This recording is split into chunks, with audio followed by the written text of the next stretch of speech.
안녕하세요. 오늘은 한 남자의 이야기입니다. 퇴직금 3억을 믿고 창업했다가 단 6달 만에 모든 걸 잃은. 그러나 그 끝에서 다시 일어선 사람의 이야기입니다. 당신도 혹시 인생의 두 번째 막을 고민하고 계신가요? 그렇다면 끝까지 함께 해주세요. 그리고 이런 이야기들이 마음에 닿는다면 지금 구독 버튼으로 함께 걸어가 주세요. 안녕하세요. 67세인 이정수입니다.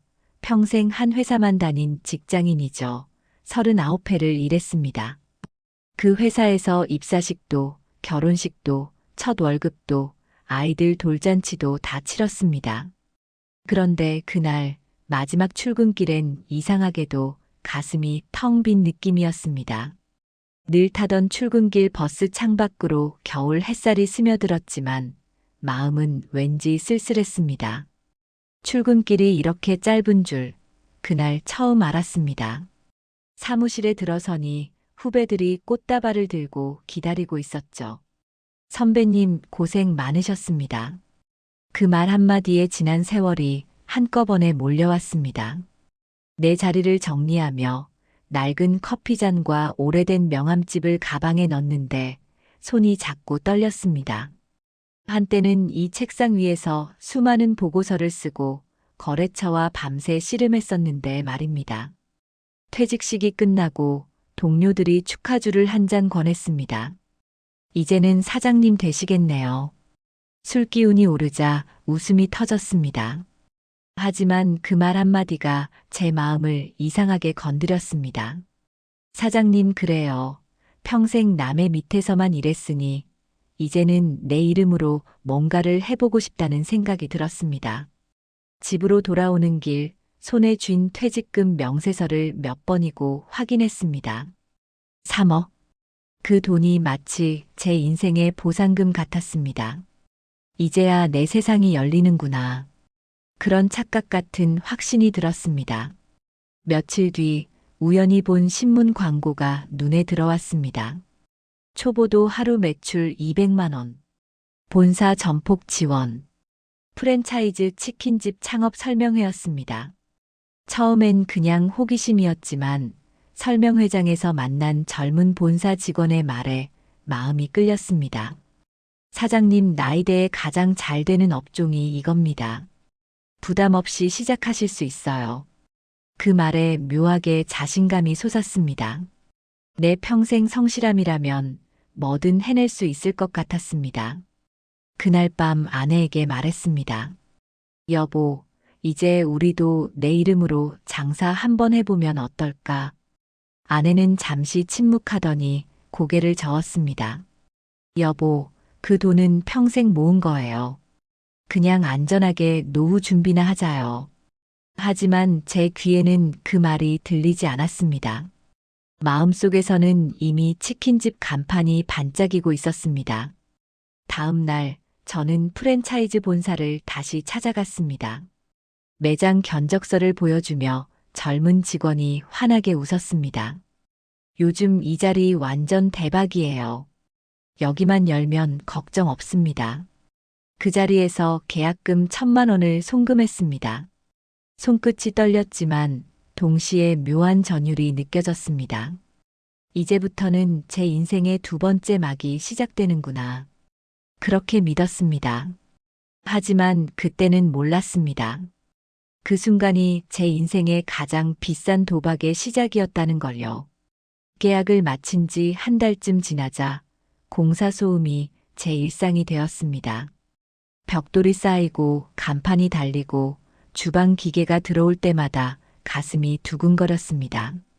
이제 진짜 사장이 되는구나. 그 생각에 잠을 설쳤습니다. 가게 오픈 전날 밤 주방 한켠에 서서 불이 들어온 간판을 한참 바라봤습니다. 황금 통닭. 노란빛 간판이 유리창에 비쳐 반짝였고 그 불빛이 제 얼굴에도 닿았습니다. 그날따라 하늘이 이상하게도 환했습니다. 아내는 여전히 걱정스러운 표정이었지만 저는 자신 있었습니다. 괜찮아요. 이번엔 내 감이 맞아요. 그렇게 말하며 어깨를 다독였습니다. 첫날 아침 생각보다 많은 손님이 몰렸습니다. 오픈 행사로 치킨 반값을 내걸었더니 줄이 길게 늘어섰습니다. 주방은 정신이 없었고 기름 냄새가 벽에 스며들었습니다. 땀이 눈에 들어가 따갑고 손끝은 화상 자국으로 얼룩졌지만 그 모든 게 기분 좋았습니다. 이제 시작이야. 나는 해낼 거야. 하루 매출은 280만 원이었습니다. 본사 직원이 축하 전화를 걸어왔습니다. 사장님, 첫날 이 정도면 진짜 잘하신 겁니다. 앞으로는 더 올라갈 거예요. 그 말이 그렇게 달콤할 수가 없었습니다. 아내도 조심스레 웃으며 말했습니다. 당신이 이렇게 웃는 얼굴 오랜만에 봤네요. 며칠 뒤부터는 동네 손님들이 하나둘 단골이 되었습니다. 퇴근 후 들러 치킨을 포장해가는 젊은 부부들, 아이 손을 잡은 아빠들. 그들이 웃으며 사장님, 여기 치킨 진짜 맛있어요. 라고 말할 때마다 어깨가 펴졌습니다. 평생 회사에서 대리님, 팀장님으로 불리던 이름이 이제는 사장님이 되었습니다.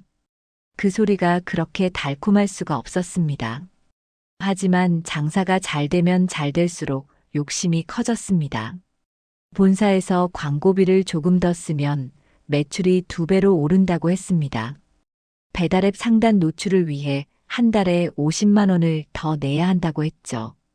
처음엔 주저했지만 지금 투자해야 오래 간다는 말에 결국 고개를 끄덕였습니다. 그 돈이 나중엔 얼마나 무거운 짐이 될지 그땐 몰랐습니다. 밤늦게 계산대 앞에 앉아 전표를 정리하다가 문득 손이 멈췄습니다. 매출은 많았지만 남는 게 없었습니다. 재료비, 인건비, 카드 수수료, 배달 수수료까지 빼면 통장에 남은 건 몇십만 원뿐이었습니다. 괜찮아. 첫 달이니까 그렇지. 스스로를 위로하며 다시 손수건으로 땀을 닦았습니다. 그날 밤 폐점 후 불 꺼진 가게에서 홀로 앉아 있었습니다. 식탁 위엔 식은 치킨 몇 조각과 미지근한 맥주 한 캔이 남아 있었습니다. 달빛이 유리창 너머로 스며들었고 불 꺼진 간판이 유난히 쓸쓸해 보였습니다. 그래도 아직은 괜찮아. 시작은 다 이런 거니까. 스스로를 다독이며 맥주를 들이켰습니다. 하지만 마음 한켠에서는 알 수 없는 불안이 살짝 고개를 들었습니다. 그 불안이 나중에 제 인생 전체를 뒤흔들 줄은 몰랐습니다. 2달쯤 지나자 가게의 불빛은 여전히 환했지만 제 얼굴의 표정은 점점 어두워졌습니다. 하루 매출이 눈에 띄게 줄었고 배달 주문은 반 토막이 났습니다. 새로 생긴 치킨집들이 골목마다 문을 열었고 배달앱에는 신규 매장 오픈 할인이란 문구가 끝없이 올라왔습니다. 그때마다 제 가게 이름은 한참 아래로 밀려났습니다. 저녁 무렵이면 가게 문 앞을 서성이며 스마트폰 화면을 들여다봤습니다. 오늘 주문이 왜 이렇게 없지? 배달앱을 새로 고침할 때마다 제 마음도 한 번씩 무너졌습니다. 기름 냄새는 점점 더 무겁게 가게를 감쌌고 웃음 대신 한숨이 늘어갔습니다. 아내는 여전히 가게에 나와 도와줬습니다. 닭을 손질하며 말했습니다. 여보, 요즘 너무 힘들죠? 그래도 조금만 더 버텨봐요. 저는 억지로 웃으며 고개를 끄덕였습니다. 그래, 다들 힘든 시기잖아요. 금방 좋아질 거야. 하지만 그 말은 스스로에게 하는 위로였습니다. 본사에서는 꾸준히 연락이 왔습니다. 사장님, 요즘 매출이 떨어지셨죠? 이번 달부터 신메뉴 홍보비만 조금 더 쓰시면 반등하실 거예요. 그 조금이라는 말이 얼마나 잔인한지 그들은 몰랐습니다. 광고비, 배달 수수료, 재료비는 조금씩 오르는데 매출은 조금씩 줄어들었습니다. 통장을 확인할 때마다 숫자가 줄어드는 속도가 눈에 보였습니다. 그러던 어느 날 직원 한 명이 그만두겠다고 말했습니다. 사장님, 죄송해요. 다른 데서 시급 더 준대요.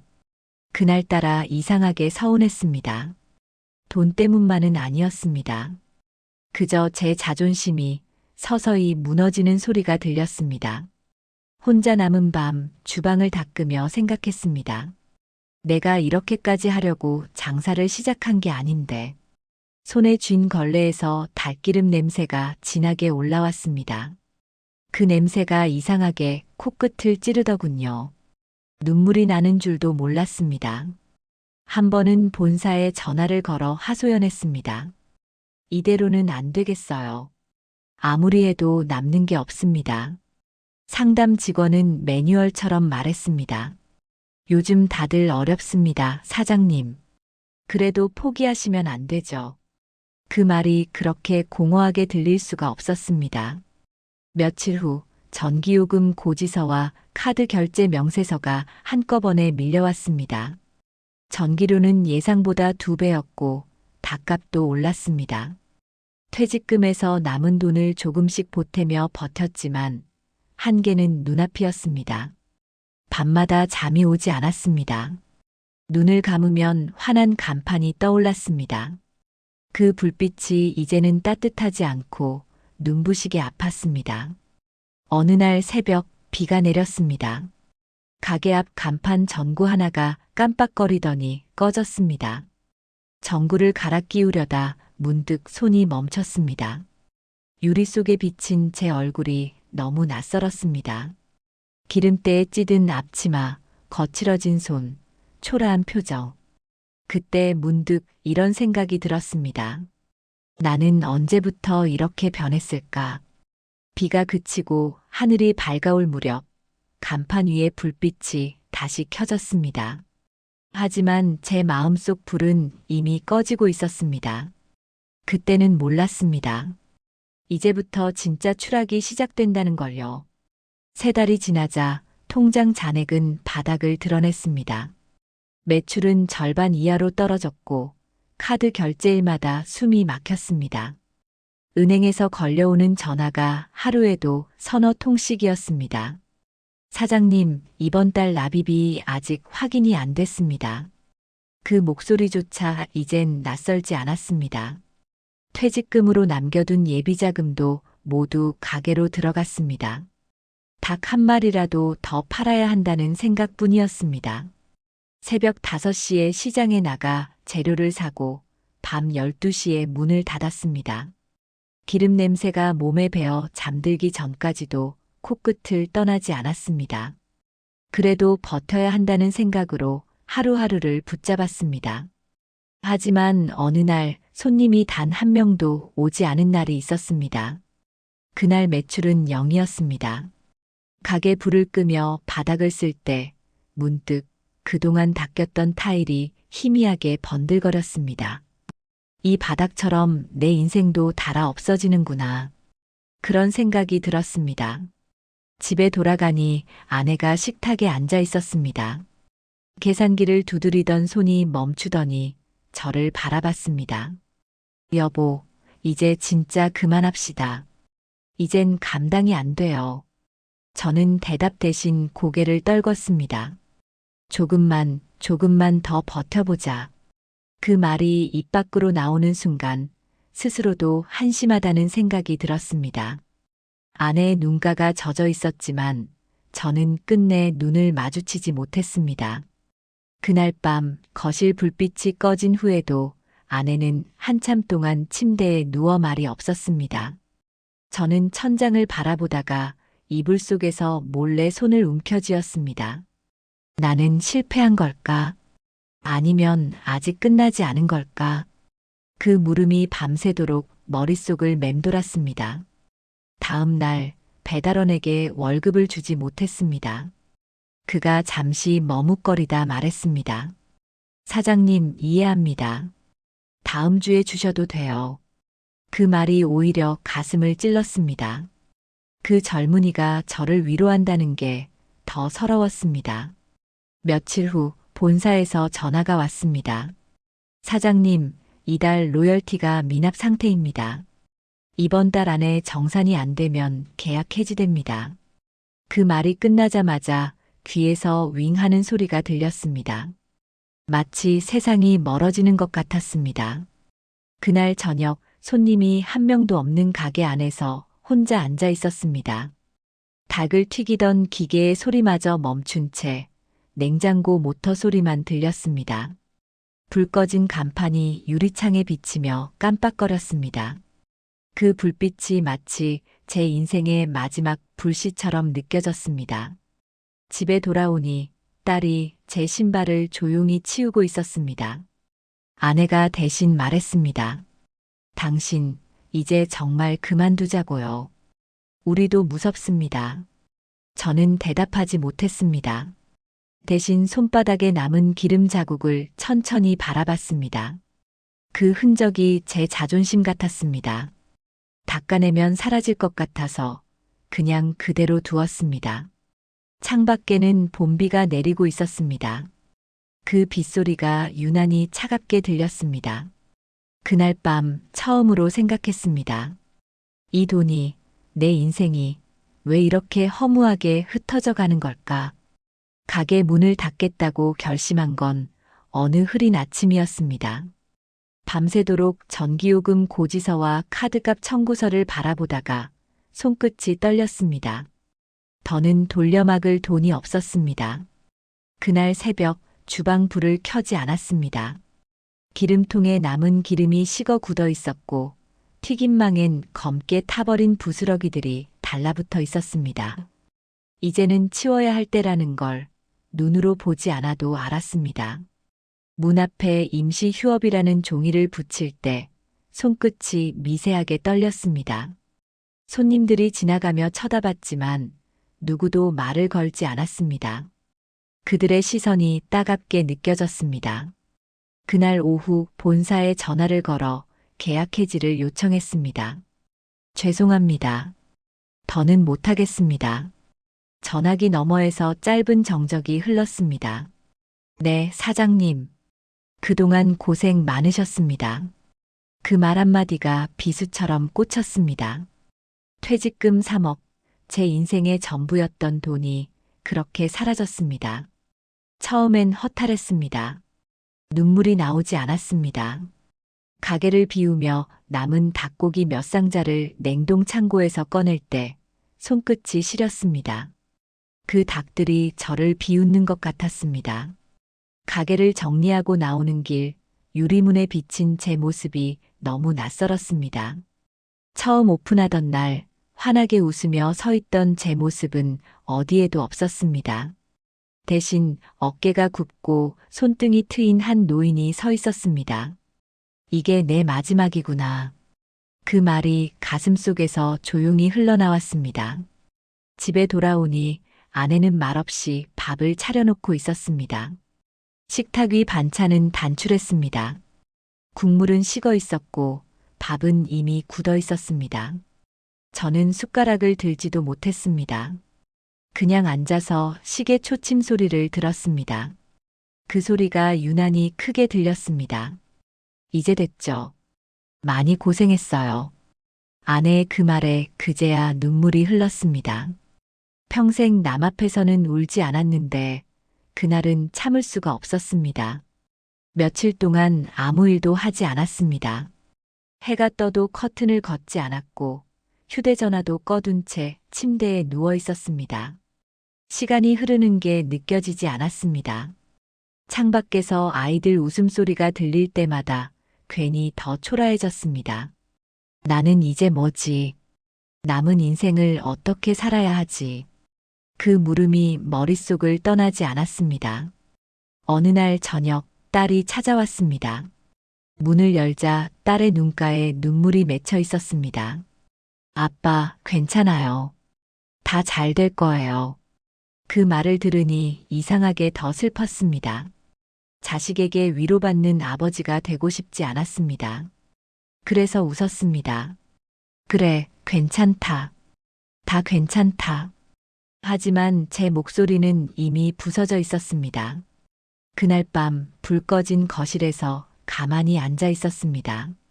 창밖에는 가게 간판 불빛이 여전히 남아 있었습니다. 임대 붙은 간판이 덜렁거리며 바람에 흔들렸습니다.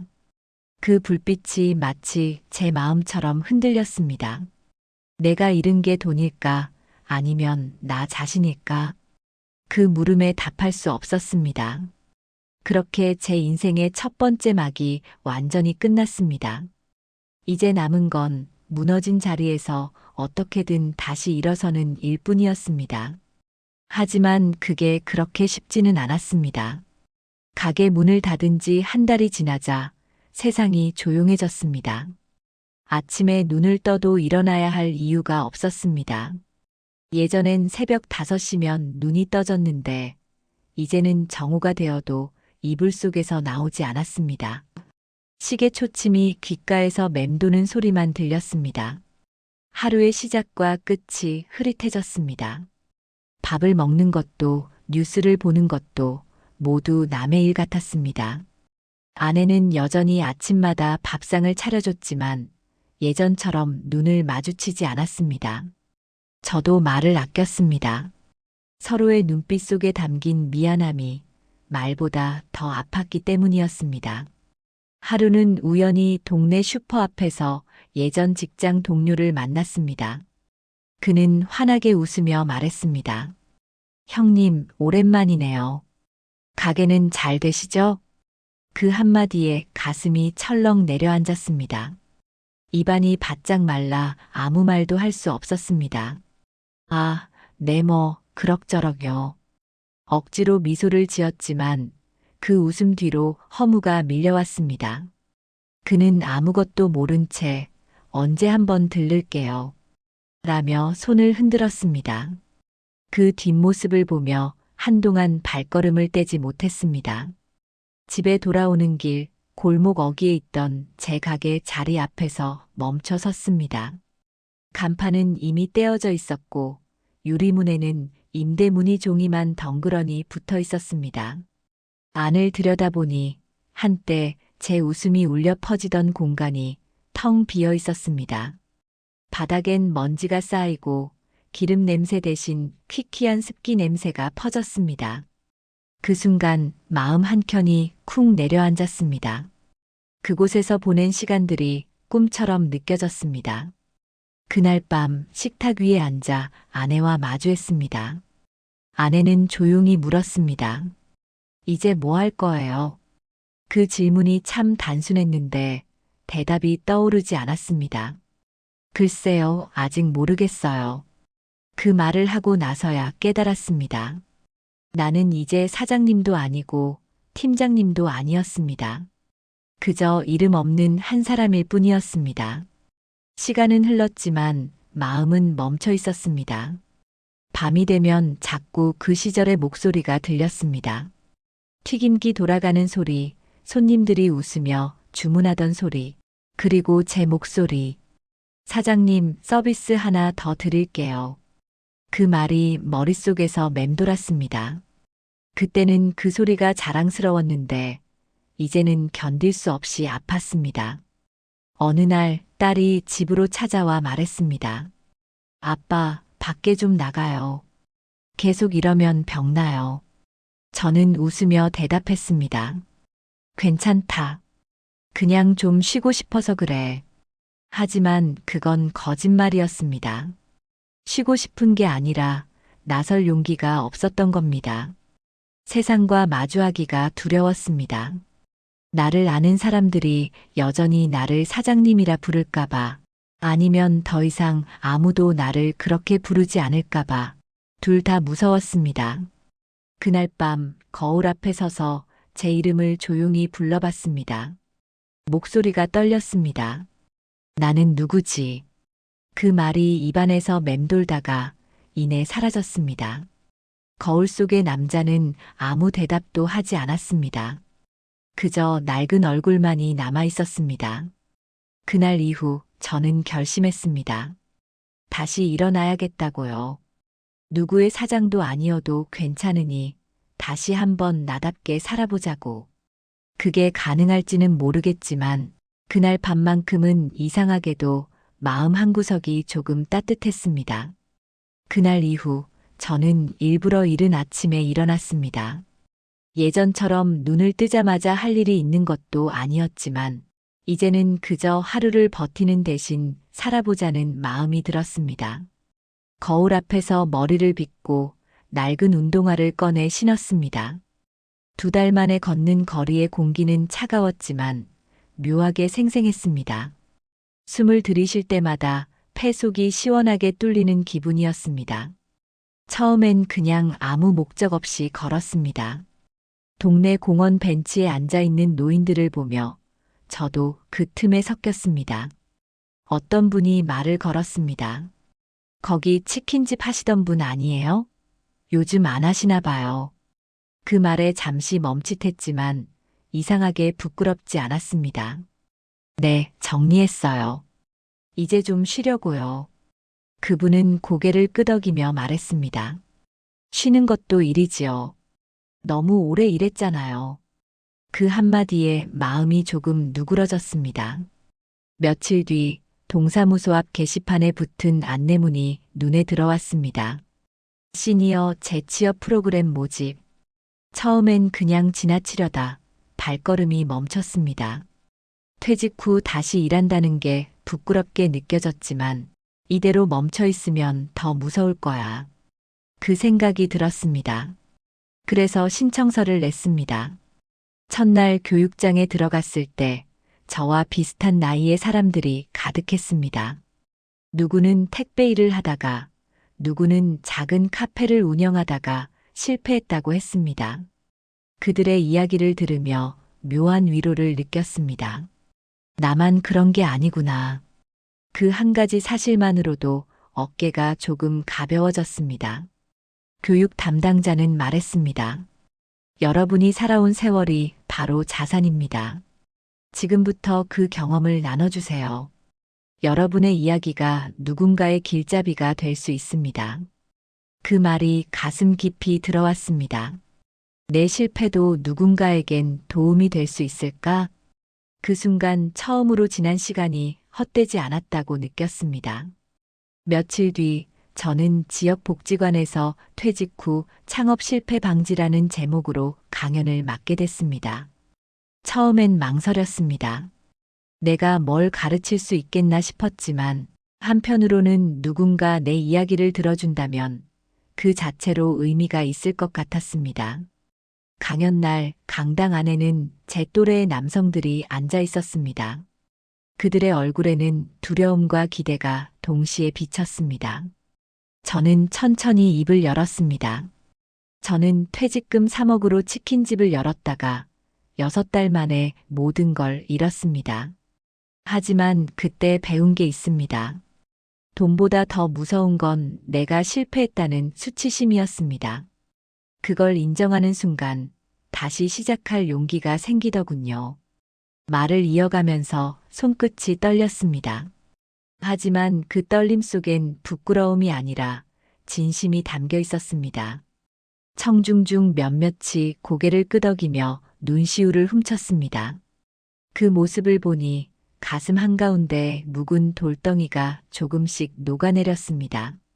강연이 끝난 후 한 노인이 다가와 제 손을 꼭 잡았습니다.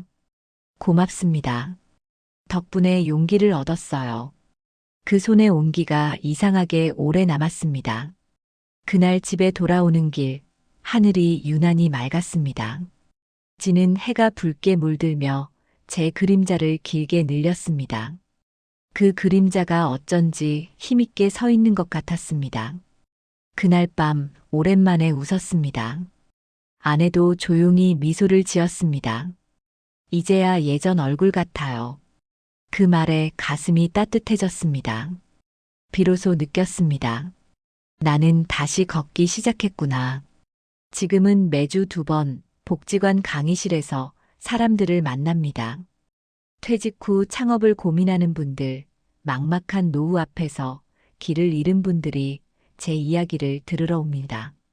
강의실 문을 열 때마다 여전히 손이 조금 떨리지만 그 떨림은 이제 두려움이 아니라 설렘입니다. 누군가에게는 이 시간이 실패를 미리 막는 길잡이가 될 수 있다는 생각이 듭니다. 첫 시간마다 저는 이렇게 말합니다. 저는 퇴직금 3억을 잃은 사람입니다. 하지만 인생을 완전히 잃은 건 아닙니다. 그 말을 하면 청중의 표정이 미묘하게 바뀝니다. 처음엔 놀라다가 곧 이해한 듯 고개를 끄덕입니다. 그때마다 느낍니다. 내가 겪은 고통이 이제는 누군가에게 위로가 되고 있구나. 가끔은 제 이야기를 듣고 난 사람들이 찾아와 묻습니다. 후회하시나요? 저는 잠시 웃으며 대답합니다.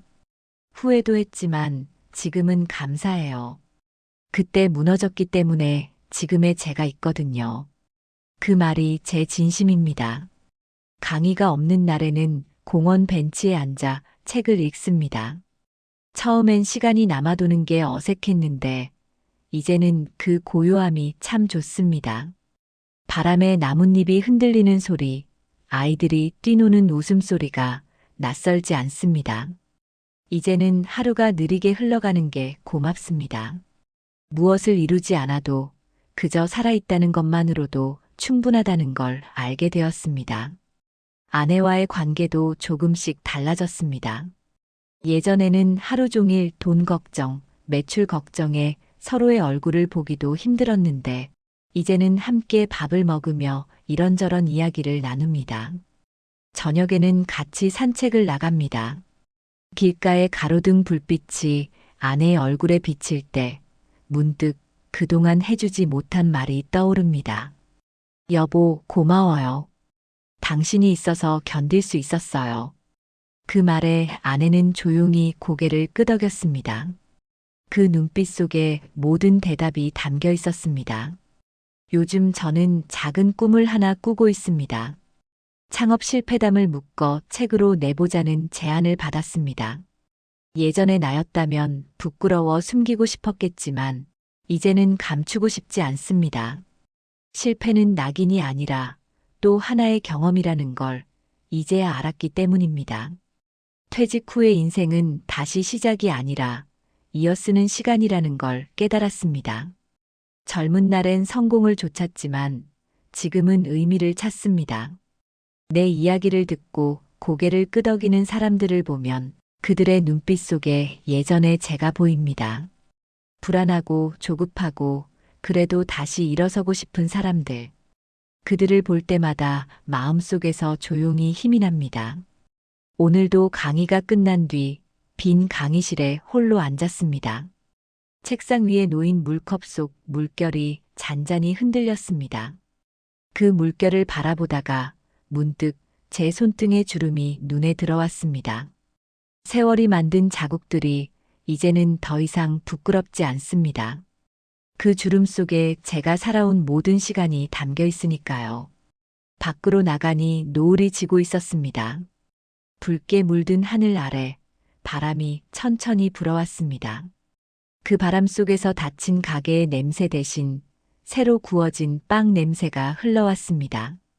세상은 여전히 돌아가고 있었고 그 안에 저도 서 있었습니다. 저는 천천히 미소를 지었습니다. 이제는 알 것 같습니다. 퇴직금 3억은 잃었지만 그보다 더 큰 걸 얻었습니다. 내 이름으로 살아가는 법, 그리고 다시 일어서는 법을요. 그날의 간판 불빛은 꺼졌지만 제 마음의 불빛은 이제야 켜졌습니다. 퇴직금 3억은 잃었지만 저는 그보다 더 큰 걸 얻었습니다. 내 이름으로 살아가는 법, 그리고 다시 일어서는 법이요. 이 이야기가 당신의 오늘의 작은 용기가 되길 바랍니다. 앞으로도 우리는 잊히지 않은 인생들의 이야기를 전할 겁니다. 노후의 빈자리 채널을 구독하시고 다음 편에서도 우리 인생의 또 다른 장면을 함께 만나주세요.